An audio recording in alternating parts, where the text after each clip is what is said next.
The formidable Greek philosopher, scientist, intellectual, and scholar Aristotle has contributed as much to the development of Western culture as any person in history over the last 3,000 years. The poet Dante referred to him as the master of those who know, while to many others he is simply known as the philosopher. Born in 384 BC in Stagira in northern Greece, Aristotle descended from a medical family. His father, Nicomachus, served as court physician to King Amyntas III of Macedon. Both of his parents died young, and at age 17, Aristotle was sent to Athens to enroll in Plato's academy. For the next 20 years, Aristotle both studied and taught in the academy, becoming the most gifted of Plato's mentees, even convincing the master to soften some of his deeply held philosophical positions. With Plato's death in 347 BC, Aristotle left the academy to live in Assos, where he married his wife Pythias, who would give birth to his only daughter, also named Pythias. In 342 BC, King Philip II of Macedon summoned Aristotle to his capital, Pella, to serve as tutor to his young son, Alexander. Destined to become Alexander the Great, one of the most accomplished military geniuses of history, Aristotle's tutelage would refine Alexander's character and add wisdom and discretion to his other natural, intellectual, and martial talents. Under the influence of Aristotle, Alexander studied literature and moral philosophy, which provided him with a broader understanding of human nature.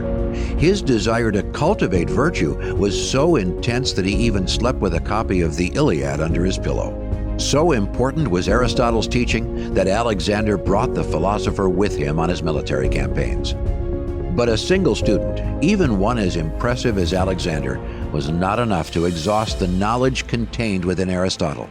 At the age of 50, he opened his own school, known as the Lyceum.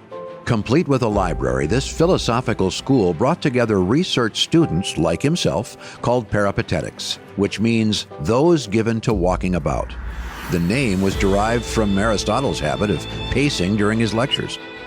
Aristotle and the Peripatetics conducted scientific and philosophical research, attempting to answer questions about human existence like, what is happiness? What is the good? And what is the nature of the soul?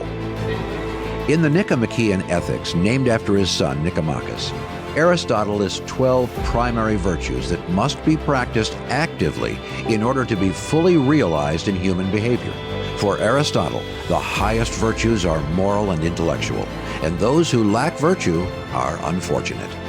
His endless search for knowledge and scientific truth led Aristotle to develop or considerably expand numerous intellectual and scientific disciplines. There is almost no category of knowledge or learning that Aristotle did not enhance in some way.